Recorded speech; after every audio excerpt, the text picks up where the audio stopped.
সপ্তাহ করে বাড়ি ফেরার পথে মর্মান্তিক পথ দুর্ঘটনা। ঘটনাস্থলে মৃত্যু ৩ জনের। আশঙ্কাজনক অবস্থায় কলকাতায় স্থানান্তরিত ৫ জন। ৩০ জন গুরুতর অবস্থায় হাসপাতালে চিকিৎসাধীন। নদিয়ার আবারও মর্মান্তিক পথ দুর্ঘটনা। নিয়ন্ত্রণ হারিয়ে গাছের সাথে ধাক্কা মারে শ্মশান যাত্রী গাড়ি। ঘটনাস্থলে আহত হয় কমপক্ষে ৩০ জন। হাসপাতালে নিয়ে গেলে মৃত্যু হয় ৩ জনের। আশঙ্কাজনক ৫ জনকে পাঠানো হয় কলকাতায়। স্বাভাবিকভাবেই মর্মান্তিক পথ দুর্ঘটনায় ছড়িয়ে পড়ে চাঞ্চল্য। জানা গিয়েছে, নদিয়ার হাঁসখালির হলদিপাড়া থেকে মৃতদেহ নবদ্বীপের মহাশ্মশানে শেষকৃত্য করে বাড়ি ফেরার পথে নবদ্বীপ রোডের দেপাড়া পঞ্চায়েতের ঠাকুরতলার কাছে শ্মশান যাত্রী গাড়িটি নিয়ন্ত্রণ হারিয়ে একটি গাছে ধাক্কা মারে। তারপরে ওই মর্মান্তিক ঘটনা ঘটে। ঘটনাটি ঘটে গতকাল গভীর রাতে। এই বিষয়ে গাড়িতে থাকা এক যাত্রী সঞ্জয় মণ্ডল বলেন, আমরা নবদ্বীপ থেকে সপ্তাহ করে গাড়িতে করে বাড়ি ফিরছিলাম। গাড়িটি নিয়ন্ত্রণ হারিয়ে রাস্তার পাশে পড়ে থাকা একটি গাছে ধাক্কা মারে। গাড়ির গতি অনেকটাই বেশি থাকার কারণে গাড়ি থেকে অনেকটাই ছিটকে পড়ে যায়। বিকট আওয়াজ শুনে চিৎকার চেঁচামেচি শুনে স্থানীয়রা ছুটে আসে। খবর পেয়ে ঘটনাস্থলে আসে পুলিশ।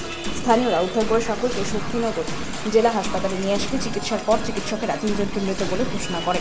৫ জন আশঙ্কাজনক হওয়ার কারণে তাদের চিকিৎসার পর কলকাতা হাসপাতালে স্থানান্তরিত করে দেওয়া হয়। বাকি কমপক্ষে ৩০ জন হাসপাতালে চিকিৎসাধীন। যাত্রী সূত্রে খবর, গাড়ির গতিতে বেশি থাকার কারণে চালক মদ্যপান করার কারণে এই দুর্ঘটনা ঘটতে পারে। তবে পুরো ঘটনা খতিয়ে দেখছে পুলিশ। আপনার নাম? সঞ্জয় মণ্ডল। কি হয়েছে দাদা ঘটনাটা?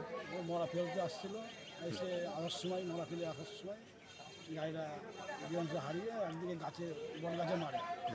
কোথায় হয়েছে অ্যাক্সিডেন্ট? এটা দেপাড়ার ভিতরে পড়ে। কটা নাগাদ ঘটেছে?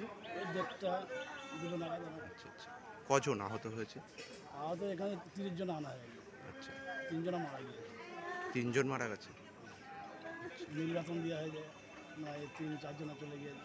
ওটা খারাপ অবস্থা।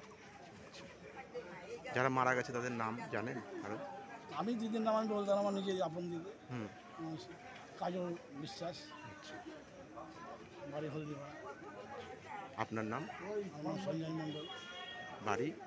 আমার বাড়ি দেবপাড়ায়। আর যারা ব্যুরো রিপোর্ট, উত্তরের প্রহরী।